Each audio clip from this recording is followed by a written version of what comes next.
Hi, Ben. I'm a huge fan. So I've seen a lot of graphics that say Ben Shapiro for President 2020. Would you ever consider running for president or any other public office, and why or why not?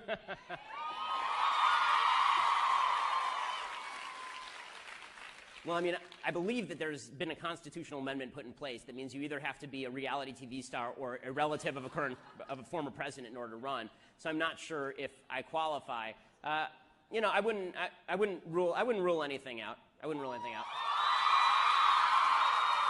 Eleanor wants to know, if you were to become president, what laws and policies would you put in place, specifically with regards to abortion, transgenderism, gay marriage, etc.? Well, I mean, it depends on the kind of laws that you're talking about. So if I were president, the law that I would pursue on same-sex marriage is not a federal law on same-sex marriage. It would be a federal attempt to move the government out of the business of marriage and to protect religious freedom, which is what I think needs to be protected.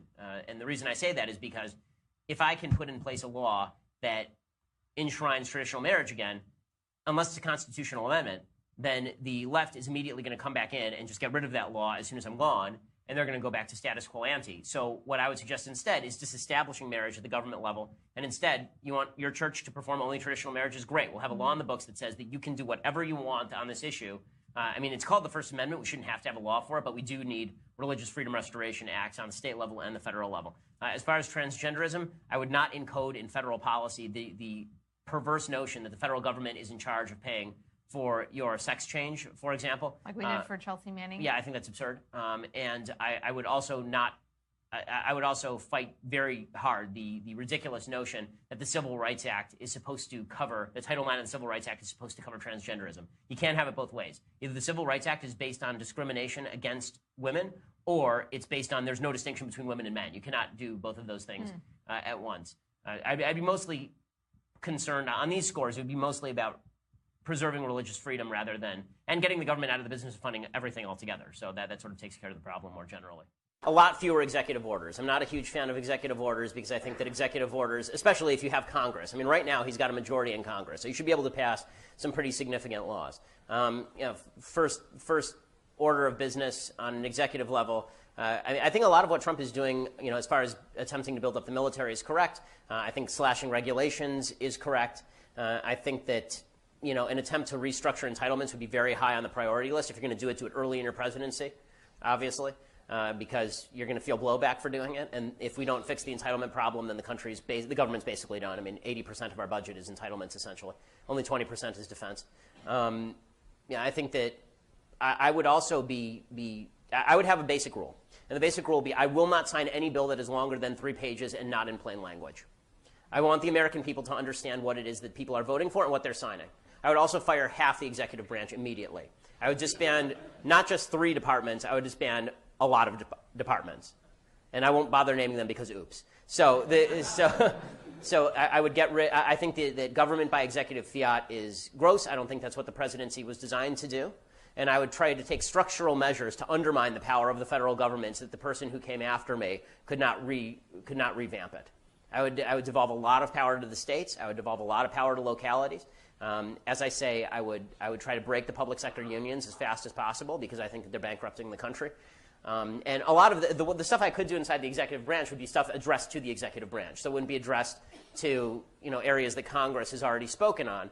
But you know, I would disband the EPA. I would disband the Department of Education. I would disband the Department of Energy. If Congress wants to pass laws along those lines, Congress can damn well pass laws along those lines. But the idea that a bunch of unelected bureaucrats are supergiant experts in all this stuff, and they get to make all the regulations and rules without ever having to be exposed to the public eye, I think that's really gross. So that would be, as president, I think that's the first job of the president. The president really has 2 jobs under the Constitution, right? It's to enforce the laws and to make sure that we have national security. Those are really his 2 big jobs under the Constitution, and those would be the 2 that I take seriously. I would be maybe the first president in history trying to undermine the power of the executive branch on behalf of the legislature and simultaneously strengthen the military on behalf of national security. Shapiro 2020! Well, maybe 2024. Well, thank you very much. Hi, I'm fangirling right now. Gosh, I can feel it right now. How would you address a person who wants to argue about morality with a humanistic base instead of a theistic one? I've been reading a lot of Francis Schaeffer. I don't know if you're familiar Okay, yes. with him. Yeah. Okay, so arguing on a humanistic basis as opposed to a religious one ignores the fact that humanism is a direct outgrowth of the Judeo-Christian value system. This is the big problem with secular humanism. Secular humanism is fine so far as it goes, but from an atheistic viewpoint, and most atheist philosophers are honest enough to acknowledge this. Richard Dawkins acknowledges this. Sam Harris acknowledges this. Harari acknowledges this. Most people who are honest atheistic philosophers realize that science does not dictate morality. Right? There's a very good case to be made for tyranny, slavery, and genocide just according to the rules of nature. So this idea that we can inherently discover in nature that people are equal and deserve not to be enslaved, if that were true, then most of human history would not be dominated by all of these tremendous evils. So it was a Judeo-Christian value system that created secular humanism. Secular humanism is fine, as I say, so far as it goes, but if it fails to recognize where it came from, and it really came from one verse in Genesis that says that all human beings are made in God's image, which is what makes us special and worthwhile, then they are failing to acknowledge the fundamental root of Western civilization. Hi, Ben. Sorry. I think there's a microphone going around, so it'll come around to you. My name's Francesca Bailey, and my question is, do you think the shooting at the congressional baseball game was a result of hate speech rhetoric toward Donald Trump and the GOP? Okay, so a couple of things on this. I don't believe in the concept of hate speech as a general rule. And I think that we on the right should be very careful about mimicking the snowflakery that we see from the other side. So I've been on enough college campuses where people say things like, if I go on a college campus and I say a man is a man and a woman is a woman and they can't magically change, then this is considered hate speech by a lot of people on the left, and I'll be protested, and they'll try to ban me from campus. If I say that Black Lives Matter is a movement that has gotten a lot of black folks killed by preventing proper policing that is necessary for law-abiding black people, then I'll be banned because it's quote-unquote hate speech. I think we need to be very careful with this. So I discussed this actually at length on my podcast today. I think that there are basically three types of speech, two of them that are in question. Two of them are dangerous. One of them is not. Okay, the two types that are dangerous are the open advocacy of violence, right? The Antifa kind of stuff. Go out there, kill people, hurt people, punch a Nazi, right? That kind of stuff is definitely dangerous. I'm always loath to attribute any one crazy person's, to attribute an entire climate to the activity of one person, something the left really likes to do. Oklahoma City bombing, it's Rush Limbaugh's fault. JFK's assassinated, it's the climate of hate in the country. I hate that kind of stuff. But if you are advocating violent rhetoric, then that is not worthwhile. Second is defending violence, right? If you are somebody who says, well, I sort of understand where the guy's coming from, and you do see this sort of rhetoric on a fairly regular basis. I think Kathy Griffin sort of falls into this area, the holding up of Trump's head and all of that. That kind of speech.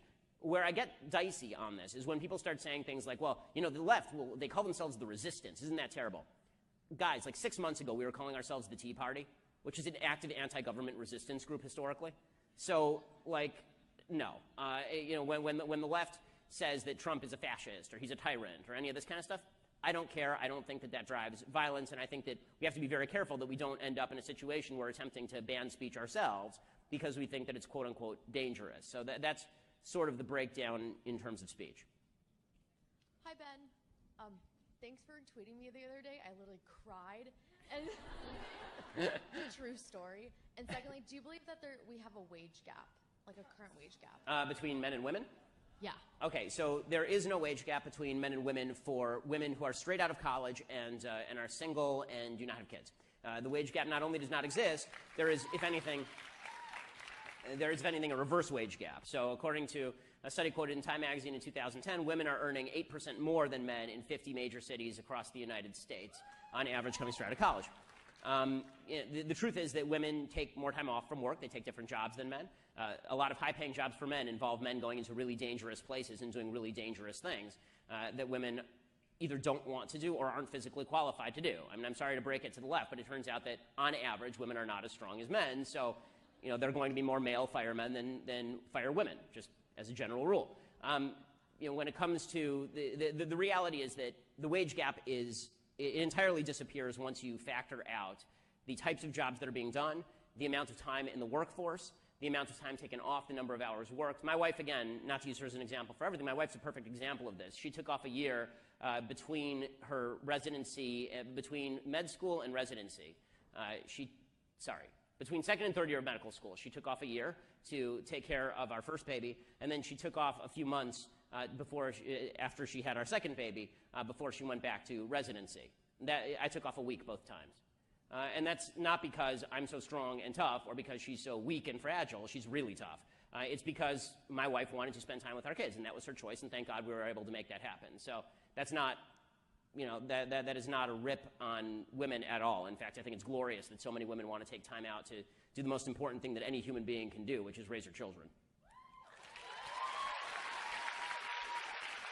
Good evening. My name is Marietta. What are the 3 most influential books? Okay, so I think that I think that 2 of the 3 are really easy. So the Federalist Papers, you should actually read. It's not just a bad book assignment; it's actually imperative to understand how the Constitution works.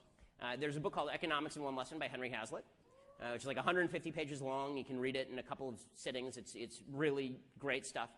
And I would say I usually recommend as my third, The Quest for Cosmic Justice by Thomas Sowell, which is a relatively easy read, and also the basic premise of it is all about why the left has this transformational view of politics, why they think that government can be used to solve any problem under the sun.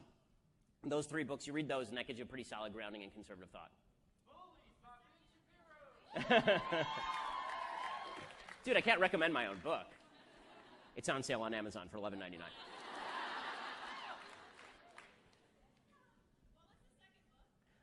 So it was Economics in One Lesson by Hazlitt was the economics book, the Federalist Papers, and then the Sowell book. In regards to the